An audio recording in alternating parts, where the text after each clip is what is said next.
Eu recebo aqui, em nome do Fernando Sérgio e da Super Madrugada Tupi, o nosso querido amigo e doutor, professor Rubens Teixeira. Bom dia, Rubens Teixeira, bem-vindo mais uma vez aqui ao nosso programa, viu, meu querido? Bom dia, Jimmy Hall, bom dia aos nossos queridos e queridas ouvintes da Super Rádio Tupi. Prazer enorme estar aqui mais uma vez falando com vocês. Bacana. Doutor Rubens Teixeira, um estudo divulgado nessa terça-feira pela Associação Nacional dos Executivos de Finanças, Administração e Contabilidade, a ANEFAC, aposta que o volume do crédito do país cresceu mais de 500% em 10 anos, passando de 24,7% do PIB em 2003 para 55,2% em 2013. Era o que muitos economistas antes, ou no processo da estabilização desde o real, apontavam. A oferta de crédito no nosso país era muito pequena em relação ao PIB, não é isso? Em comparação com outros países. Isso pode significar também as altas taxas de juros, doutor Rubens Teixeira? Jimmy, olha só, nós temos realmente um desempenho histórico passado, eram juros elevadíssimos e de forma inexplicável. Só que se criou uma ideia de tanto se repetir, para que os juros caíssem no país, nós precisávamos de algumas reformas que eram apontadas, era criado, vamos dizer assim, uma espécie de pânico. Um mito. No país. É um mito, mas só que esse mito, ele naturalmente causava alguns efeitos, né? Primeiro, quem tem capital e que vivia, vamos dizer assim, de receber juros, ou seja, aquelas pessoas que se remuneravam por conta de resultados financeiros, essas pessoas, elas terminavam se dando muito bem, porque ganhavam muito dinheiro. Por outro lado, aqueles que demandavam os recursos, que são as pessoas que precisam de empréstimos, e até as empresas, pessoas jurídicas, quando tomavam empréstimo, a dívida crescia muito rápido, porque os juros eram muito elevados. Que coisa, né? Então, o que acontece? E juros altos é algo que é extremamente prejudicial à economia, porque a pessoa que precisa, ela termina por se endividar mais ainda, porque a dívida cresce rápido por causa dos juros altos, e aquele que precisa de empréstimo para financiar a produção, ele se sufoca, ele toma emprestado, depois às vezes não consegue pagar. E realmente, nesse estudo que aponta que entre 2003 e 2013, nós tivemos um aumento de 766,7% no crédito para pessoa física e para pessoa jurídica com em torno de 452,4%. Ou seja, aumentou o crédito disponível. E também, paralelamente a isso, e isso é bem interessante, a inadimplência reduziu de 8 para 3,6.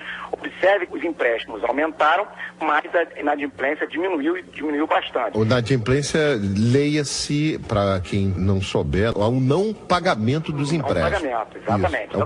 Não é calote, é uma dificuldade de pagar.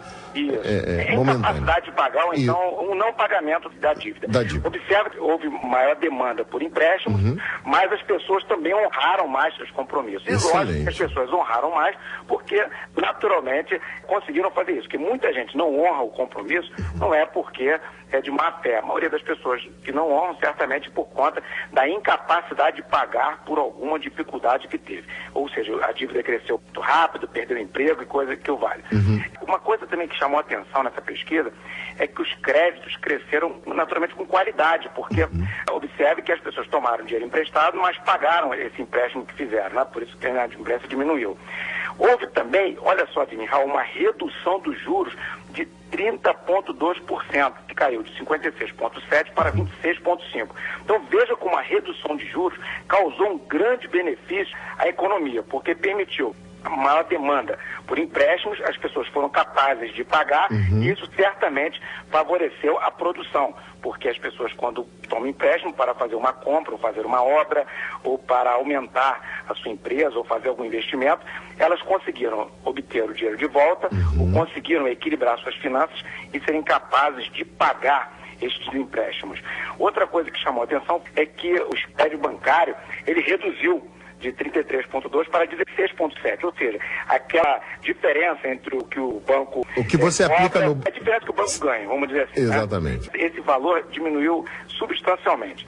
Os prazos médios de financiamento eles aumentaram bastante, ou seja, passou de 7,3 meses para 38,4 meses. Isso quer dizer que as pessoas tomaram empréstimos com um número maior de meses para pagar, porque como os juros são menores, a dívida cresce mais lentamente. Agora, quando você tem um número maior de meses, é sinal que as instituições financeiras, elas acreditaram que poderiam emprestar a prazos maiores, tendo a convicção que não seriam lesados nesses empréstimos e não sofreriam prejuízo. Ou seja, isso mostra uma confiança que as instituições financeiras, que são muito prudentes ao emprestar dinheiro, demonstraram na economia. Então é bem interessante esse aspecto também. É uma perspectiva de estabilidade. Alguém que empresta recursos para pagar, por exemplo, em 30 meses, ele está esperando que nesses próximos 30 meses não haverá nenhum tipo de maremoto,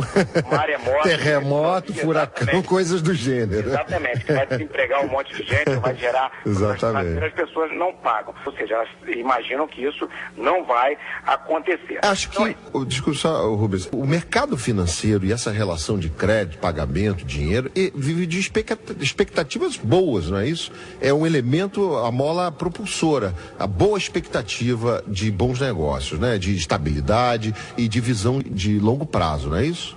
Exatamente. Você falou um ponto importante, até só para a gente lembrar que na crise, né, que foi iniciada em 2008, os bancos privados, eles, certamente por prudência, para não perder dinheiro, não sabiam o que iria acontecer, eles reduziram a quantidade de empréstimos. Vamos dizer assim.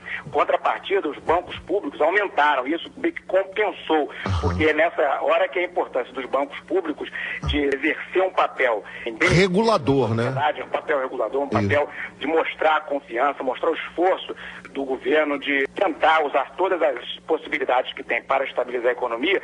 Houve uma compensação, então essa possível, vamos dizer assim, inibição do crédito, ela acabou não tendo grande impacto. Então, como você disse, a economia vive de expectativas. Quando as expectativas são ruins, o mercado financeiro, que não existe para fazer, vamos dizer assim, filantropia, mas é um sistema que visa lucro. Visa lucro, da natureza do sistema. Ele pisa no freio se não visa lucro, não é isso? Se achar que vai perder dinheiro, ele não empresta. Basta observar que quando nós vamos tomar dinheiro emprestado numa instituição financeira, eles não emprestam para depois perguntar. Faz uma série de quesitos, pede de garantias e após faz o empréstimo. Então, a gente observa que eles são muito prudentes. Se eles alongaram o prazo, é porque eles estão acreditando que haverá estabilidade no país. Bom sinal. Inclusive, Jimmy, às vezes se cria uma espécie de temor exagerado na economia, uma gritaria que a inflação vai estourar, vai ter problema inflacionário sério e coisa que o vale, há um susto exagerado. E isso faz com que essa instabilidade dê uma expectativa de que vai haver também uma elevação na taxa de juros. E observa que, às vezes, todas essas expectativas, por exemplo, há 4 meses atrás existiam, hoje não se fala tanto. Então, esse pânico de momento, ele causa, vamos dizer assim, uma expectativa ruim em algumas situações que geram uma pressão para aumento de juros, que nesse aumento de juros beneficiará quem vive de juros altos e prejudicará quem carece, vamos dizer assim, dos juros baixos para pagar os seus empréstimos.